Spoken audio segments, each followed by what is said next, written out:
الحاقة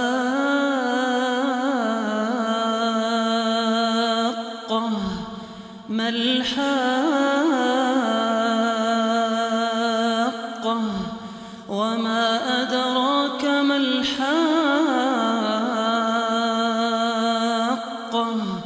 كذبت ثمود وعاد بالقارعة فأما ثمود فأهلكوا بالطاغية وأما عاد فأهلكوا بريح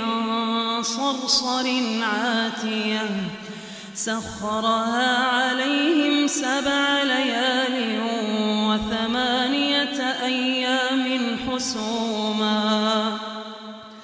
فترى القوم فيها صرعا كأنهم أعجاز نخل خاوية فهل ترى لهم من باقية وجاء فرعون ومن قبله والمؤتفكات بالخاطئة فعصوا رسول ربهم فأخذهم أخذة رابية إنا لما طغى الماء حملناكم في الجارية لنجعلها لكم تذكرة وتعيها أذن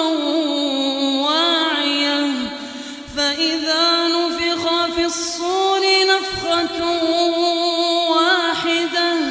وحملت الأرض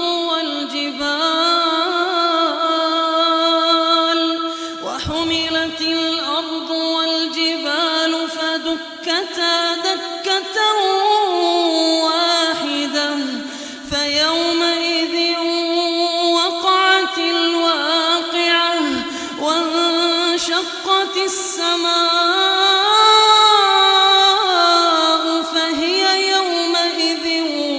واهية والملك على أرجائها ويحمل عرش ربك فوقهم يومئذ 8 يومئذ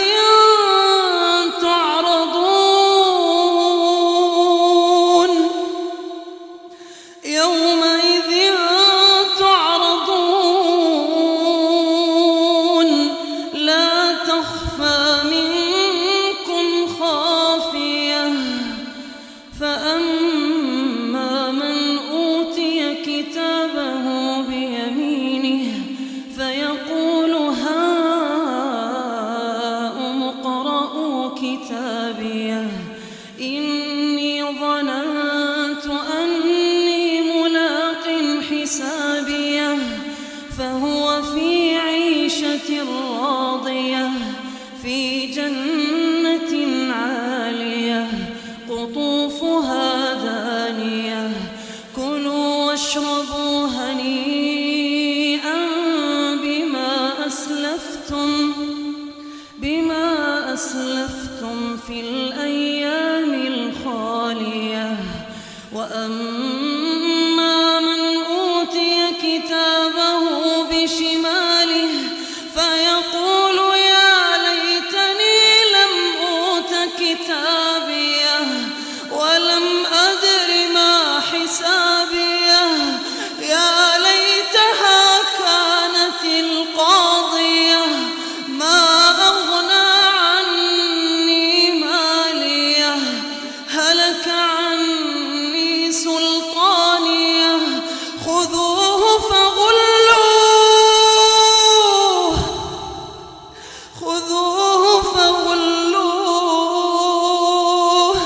ثم الجحيم صلوه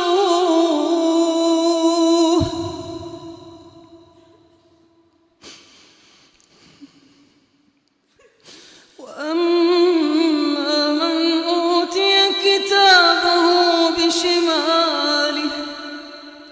فيقول يا ليتني لم أوت كتابيه ولم أدر ما حسابيه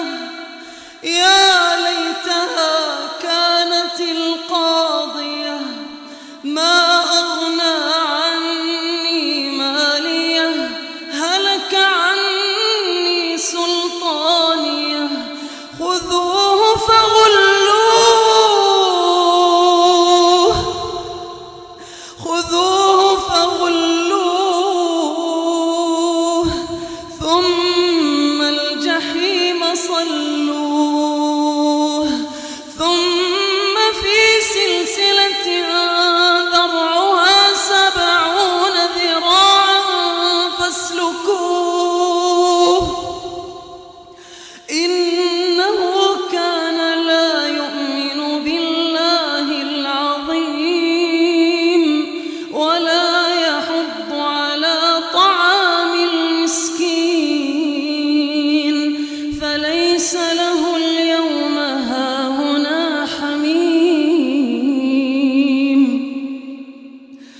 فليس له اليوم هاهنا حميم ولا طعام إلا من غسلين لا يأكله إلا الخاطئون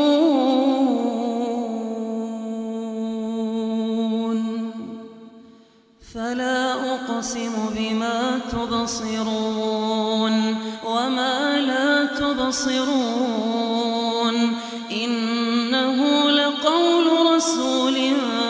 كريم وما هو بقول شاعر قليلا ما تؤمنون ولا بقول كاهن قليلا ما تذكرون تنزيل من رب العالمين ولو تقول علينا بعض الأقاويل لأخذنا منه باليمين ثم لقطعنا منه الوتين فما منكم من أحد عنه حاجزين وإنه لتذكرة للمتقين وإنا لنعلم أن منكم مكذبين وإنه لحسرة على الكافرين وإنه لحق اليقين